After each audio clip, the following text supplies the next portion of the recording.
Бүгін şu bilim tarmağında çoğun boşluk payda oldu. Коштошу зыйнатына Исаков өзү бир топ жыл жетектеп келген Ош мамлекеттик университетинде өттү. Ага билим берүү министрлигинин аксакалдар кеңешинин өкүлдөр, жергиликтүү бийлик өкүлдөрү катышты.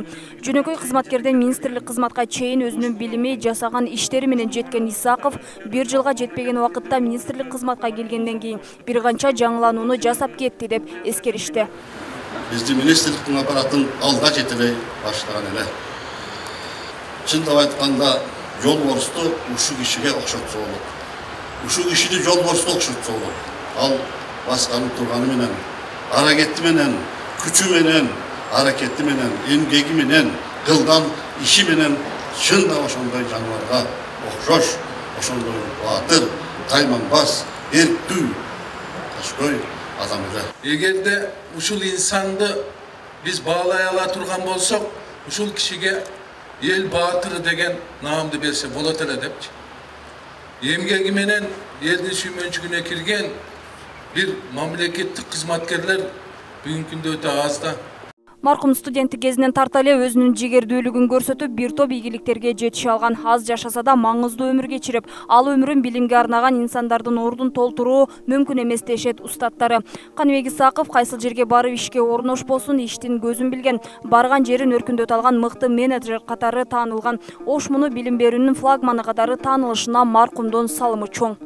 Мен студент кезинен билем окуттум, тарбияладым.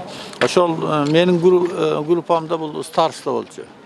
Ошондой эле уюштургуч, изденгич, чынчыл, аракетчил, эмгекчил, анан бир жүзүнөн нур төгүлүп турган жигит эле да. Коксоң көңүлүң чогуп келсе дагы мындай жүзүнөн нур жанып, агай. Эми ушундай болот экен деп көңүлүң көтөрөт эле да мындай. Исаков Каныбек Абдуваситович 1969 жылы 4-июнда Ош облусунун Ноокат районундагы Жаңы Ноокат айылында туулган.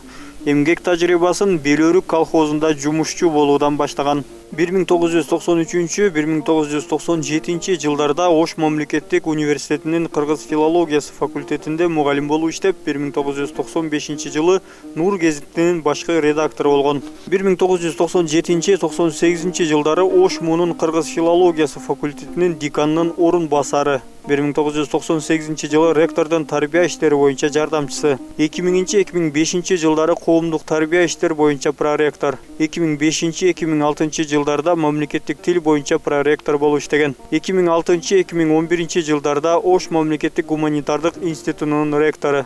2011-2019 жылы Ош муунун ректору. 2019 жылдын 11 сентябрынан 2020 жылдын 14 октябрына чейин билим берүү жана илим министрлигин жетектеген. Эң негизги шакирти катары дагы мен агайга аябай чоң ыраазымын, себеби чоң ийгиликтерди жаратаардын астында дайыма чоң бир идеяларды баштаардын алдында ал дайыма жаш дебей, кары дебей баардыгыбыз менен кеңешип, жакшы бир ойлорду ортого салып, дайыма идеяга бай, өзгөчө инсан экендигин мындай бир далилдеп турар эле да. Анан агайда тубаса көргөчтүк бар эле. Адамды бир карап туруп, ал эмнеге шыктуу, анын билими кандай, ал эмне тапшырма берсем аткара алат, эмнени аткара албайт. Ошол нерсенин бардыгына так мындай диагноз коюп туруп, анан кийин иш алып барган агай эле. Агайдын дагы бир айта турган нерсе, ушул Ошмуда иштеп жүргөндө 51 жашта агай. 51 жаш деген не деген жаш? 51 жаш бул ушунчалык бышып, кайсы жака барбасын, кандай иш болбосун, аны омкоруп кете ала турган ушундай ар тараптан бышылып жетилген курак эле да. Каныбек Исаков 2011 жылы докторлук диссертациясын жакта филология илимдеринин доктору, профессору болгон. Көптөгөн монографиялардын, илимий иштердин жана публистикалык макалалардын автору. Кыргыз интеллигенциясын окуучу шакирттерин кайгыга салды. Анын ар бир жасаган иштери унутулбай элдин эсинде калат. Маалыматтарга караганда 51 жаштагы Каныбек Исаков коронавирус жугузуп алгандан кийин пневмония диагнозу менен ооруканага жаткан. Артында бир уул 3 кызы, жубайы калды. Бейиштен орун берген болсун. Мимоза Жаныбек кызы, Айбек Үсөн уулу, ынтымак. Анан дагы сиздерге айтарым, жакшы жаман айтышканыңыздар болсо, кечириңиздер ошондо. Эним үчүн кечирим сурайм мен сиздердин астыңыздарга.